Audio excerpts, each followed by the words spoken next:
지난주에 예고한 사건이었죠. 2010년 5월 1일 미국 뉴욕의 롱아일랜드 오크비치라는 곳에서 발생한 사건입니다. 시작은 이 지역 외곽에 사는 어느 노인 부부의 집에서 벌어지는데요. 새벽 5시였어요. 이 부부가 갑자기 크게 화를 내며 잠에서 깼다고 합니다. 누군가가 현관문을 크게 두드리는 소리 때문이었어요. 아직 해도 뜨지 않은 새벽에 찾아온 이 사람은 누구일까요? 문을 열어봤더니 찾아온 사람은 난생 처음 보는 20대 여성이었는데요. 예상치 못한 상황에 부부가 깜짝 놀라며 문을 닫으려고 했어요. 그런데 가만히 보니 이 여성의 상태가 어딘가 이상해 보였습니다. 옷도 잘 차려 입었고 목걸이, 반지, 귀걸이를 하고 있었는데 화장이 번진 채 몸을 떨고 있는 거예요. 심하게 울은 데다 겁에 질린 상태였습니다. 한눈에 봐도 어떤 일을 겪은 것 같죠. 우리 입장에서도 자다 일어나 문을 열었는데 처음 보는 사람이 울고 있다면 누구든 겁을 먹을 겁니다. 거기에 노인의 입장에서 생각해보면 무슨 일이 생길지도 모르는 위험한 순간이 될 수도 있겠죠. 처음에 문을 그대로 닫으려고 했어요. 그러자 이 여성이 제발 도와달라며 크게 소리를 지르는 겁니다. 부부는 더 이상 모른 척 할 수 없겠다는 생각에 결국 집 안으로 들였는데 밝은 데서 보니까 여성의 옷이 심하게 찢겨 있었고 몸에는 많은 상처도 나 있었어요. 무슨 일이 있었는지를 물어보려고 해도 너무 심하게 떨어서 대화할 수 있는 상태는 아니었습니다. 일단 진정부터 시켜야겠다는 생각에 아내가 덮어줄 담요를 가지러 방으로 들어갔고요. 남편은 경찰에 전화를 걸었어요. 부부가 이렇게 여성을 놔둔 채 자리를 비운 시간은 1분도 되지 않습니다. 그리고 다시 거실에 돌아왔는데 여성이 사라진 거예요. 현관 쪽을 보니 문이 살짝 열려 있었어요. 새벽에 자는 사람을 깨워 도움을 요청해놓고 이 집을 다시 나간 겁니다. 황당한 일이 생기자 부부가 어쩔 줄 몰라 하고 있는데 신고 전화를 받았던 경찰이 집에 도착했어요. 부부는 방금 전까지 있던 상황을 설명했지만 왜 갑자기 사라졌는지 알 수 없다고 진술하자 경찰도 당장 조사할 수 있는 방법이 없었기 때문에 돌아갔죠. 이렇게 2011년 5월 1일 새벽에 일어난 사건은 별일 없이 지나가게 됩니다. 그날 새벽 노인 부부의 집을 찾아왔던 여성에겐 무슨 일이 일어났던 걸까요? 부부의 진술을 들어보면 분명히 어떤 사건에 피해를 입은 것 같지만 당사자가 사라졌으니 사건으로 접수될 수가 없죠. 하지만 며칠 뒤 경찰서로 어느 여성의 실종 신고가 접수되면서 진짜 사건이 시작됩니다. 실종된 여성의 이름은 셰넌 길버트라고 하는데 지난 5월 1일 새벽에 부부의 집을 찾아와 도움을 요청했던 바로 그 여성이었죠. 당시 나이는 24살이었어요. 노인 부부의 집과 차로 30분 정도 떨어진 곳에서 가족과 살고 있었는데 가정 형편이 좋지 않아서 매춘으로 돈을 벌고 있었습니다. 사라진 것으로 추정되는 5월 1일 밤 오크 해안가에 있었던 것도 매춘일로 만날 어느 남성의 집을 찾아간 것이었죠. 그렇다면 그날 밤 셰넌에게는 무슨 일이 일어났고 도움이 필요해서 부부의 집을 찾아와 놓고 말도 없이 사라진 이유는 무엇이며 그 이후에 어디로 간 것일까요? 실종 신고를 접수한 경찰은 마지막으로 셰넌을 목격한 부부의 집 근처 오크 해안가 주변을 돌며 흔적을 찾기 시작했고 실종 이후 1년 6개월 만에 1km 떨어진 어느 늪지대에서 시신으로 발견됩니다. 경찰은 셰넌 길버트가 마약으로 인한 공황 상태에서 실수로 늪에 빠져 사망한 것이라고 추정했고 사인을 익사로 결론 내렸어요. 셰넌 길버트 실종 사건은 이렇게 사고사로 처리됩니다. 하지만 문제는요, 1년 6개월 동안 계속된 수색 작전에서 셰넌 외에도 또 다른 시신들이 발견됐다는 겁니다. 한두 구가 아니었죠. 셰넌 길버트를 찾는 수색 작업이 6개월째가 되던 2010년 11월 롱아일랜드 남부의 길고라는 이 해안가를 수색하던 경찰견이 뭔가를 찾아냅니다. 옆 도로에 버려져 있던 낡은 자루였어요. 안을 열어보니 언제 사망한 것인지는 알 수 없지만 여성의 것으로 보이는 백골이 들어 있었습니다. 보통의 경우 따뜻한 환경이라면 사체가 백골화되는 최소 기간은 3주 정도가 걸려요. 11월에 발견됐으니까 최소한 8월 전에 이 지역에서 무슨 일이 벌어졌던 것이라고 볼 수 있죠. 백골 사체 발견을 시작으로 경찰은 인력들을 총동원해 이틀간 롱아일랜드 일대를 빠짐없이 수색했어요.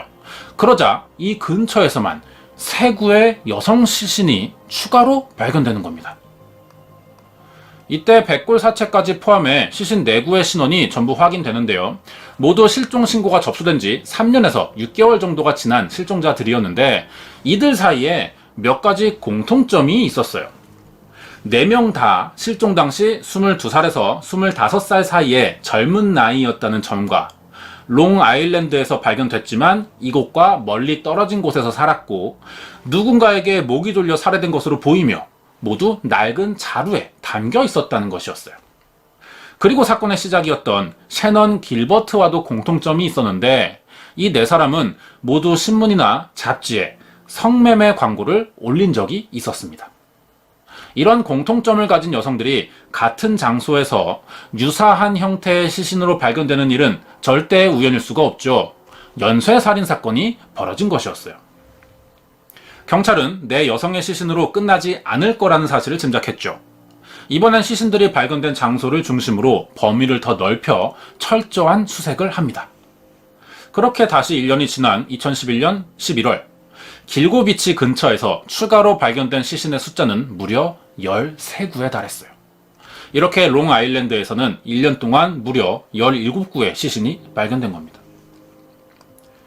이 중 10명의 피해자들에게서 같은 사람의 범행으로 보이는 공통점이 드러났죠.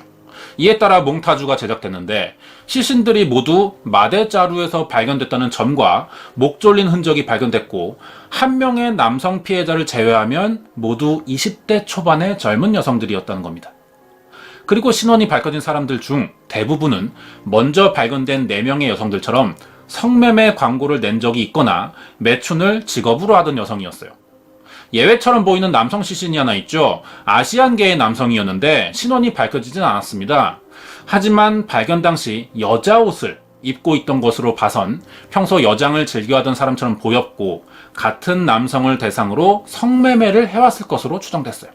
나머지 7구는 실종 신고자 명단에도 없었고 부패도 많이 진행된 상태라 신원을 알아내지 못합니다. 사망 원인이나 살해된 수법이 조금씩 달랐기 때문에 같은 사람에 의한 범행이라고 보기엔 무리가 있었죠. 여기에 셰넌 길버트가 포함되어 있던 겁니다.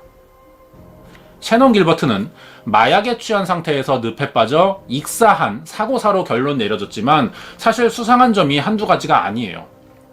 목뼈가 누군가에게 강하게 조르면서 생긴 듯한 손상이 있었고 시신도 보통의 익사차에서 보이는 것과는 다르게 얼굴이 위를 보고 있는 형태였어요.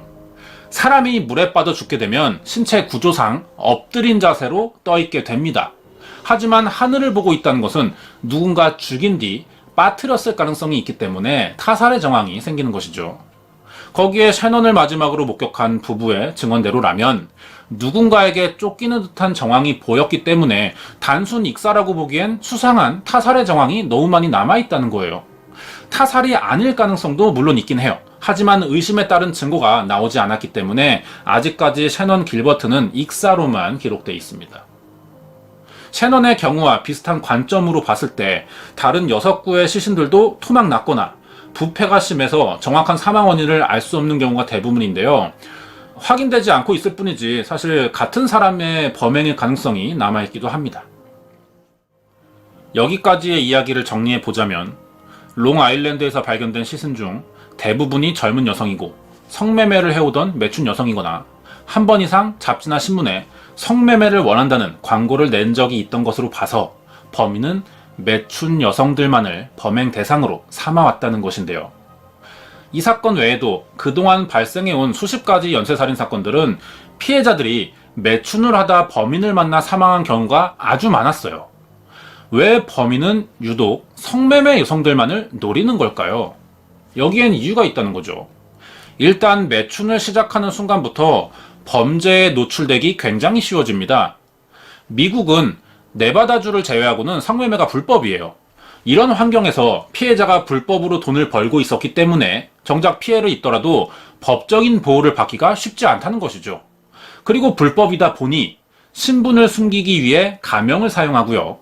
일의 특성상 거주지도 계속 바뀝니다. 그러다 보니 친인척과도 멀리하는 경우가 많고 불법이라 세금도 내지 않는 데다 어느 날 갑자기 도망치는 경우도 많기 때문에 사람들이 크게 궁금해하지 않고 신고해줄 사람도 없다는 것이죠. 결국 시신으로 발견돼도 신원을 확인하기가 쉽지 않습니다. 그러다 보니 이런 점을 잘 알고 있는 경찰이 비슷한 유형의 사건을 꺼리는 것 같아요. 오늘도 새로운 사건은 계속 벌어질 텐데 신원이 확인되지도 않는 사건을 오랫동안 붙들고 있을 여유가 없는 게 사실이죠. 이번 롱아일랜드 사건이 이런 상황이었습니다. 신원 미상의 시신들이 연달아 발견되다 보니 수사 진행이 잘 될 리가 없죠. 피해자들이 스스로 신원을 감췄기 때문에 언제 실종되는지도 모르고 누구인지도 모르는 사체들을 가지고 증거도 없는 사건을 해결해야 될 수밖에 없었어요. 범인은 이런 점을 활용해 성매매 여성을 노리는 겁니다. 그렇다면 여성들을 살해하고 자루에 담아버린 롱아일랜드 살인마는 과연 누구일까요? 범인의 정체를 분석한 프로파일러들의 이야기를 들어보겠습니다. 그동안 정황들로 볼 때 범인은 20대에서 40대 사이의 백인 남성으로 CCTV에 한 번도 찍힌 적이 없는 것을 봐서 롱아일랜드의 남쪽 해안가 지리를 잘 알고 있는 주민 지역일 것이라고 추측했어요. 겉으로는 절대 알아낼 수 없을 정도로 평범하고 친절한 사람일 것이고 머리가 좋고 삼배 자루를 많이 사용하는 업종에 있을 가능성이 있으며 아마 1993년부터 범행을 저지르기 시작한 것으로 보인다. 여태까지 살인을 저지르는 동안 단 한 번도 경찰 조사를 받거나 범행을 들킨 적이 없는 것을 봐선 철저하고 계획적인 인물이며 경찰이나 관련된 직업을 가진 사람일 수도 있다고 말했는데요. 이 프로파일링 결과를 토대로 총 3명의 유력 용의자가 경찰 조사를 받습니다. 그 중에 제임스 버크라는 남성이 있었어요. 이 사람은 이전에 시신이 발견된 지역에서 일했던 전직 경찰서장이었습니다. 이 사람의 전적을 알아보니 경찰로 일할 때부터 성매매를 자주 해왔고 차와 집안에는 각종 성인용품과 영상들을 모아온 인물이었어요. 재직 중이었던 2010년에는 일부러 FBI의 수사를 방해해온 기록도 발견됐죠. 이 일로 제임스 버크가 공권력 침해 혐의로 3개월의 징역형을 받았지만 살인과 관련된 증거나 혐의는 아무것도 발견된 것이 없었어요. 시각을 다르게 하면 일부러 다른 사건을 저질러서 롱아일랜드 연쇄살인 사건의 혐의를 피하려고 계획한 것일 수도 있죠. 프로파일링대로라면 범인은 계획적인 인물이니까요. 제임스 버크 외에도 존 비트롤프라는 목수와 조셉 브루어라는 남성이 용의선상에 올랐습니다. 존 비트롤프는 평소 취미생활로 사냥을 해온 사람이에요. 어릴 때부터 동물들을 많이 죽여본 사람인 거죠. 그리고 집과 가까운 곳에서 이번 사건에 시신 2구가 발견됐었기 때문에 강한 의심도 받습니다. 연쇄살인범들의 어릴 적 행동을 보면 동물학대나 훼손이 아주 많다는 걸 알 수 있죠. 정황상 충분히 가능한 인물이긴 합니다. 마지막으로 조셉 브루어는 셰넌 길버트를 오크 비치로 불러낸 사람이었어요. 조셉이 용의선상에 오른 이유는 셰넌과 마지막으로 만난 사람 중 한 명이었고 매춘이 끝난 뒤 셰넌이 이 집을 나서고 얼마 되지 않은 새벽 4시 51분쯤에 직접 911에 전화를 걸었던 겁니다. 조셉이 자신을 쫓아와 죽이려 한다는 신고 전화를 했었어요. 만약 조셉이 범인이라면 아마 셰넌은 신고 전화를 끝까지 못하고 도망을 치다가 노인 부부가 사는 집까지 들어갔던 것 같아요. 하지만 이 집에서도 갑자기 사라졌고 이후 시신으로 발견됐는데 밖을 나갔다가 조셉을 만나 살해당한 것인지는 분명하지 않죠. 그래도 용의자로 볼 수 있는 정황이 충분해 보이는데요. 그 전에 해결해야 될 문제는 셰넌이 왜 갑자기 경찰에 신고 중인 부부의 집을 말없이 나갔냐는 겁니다.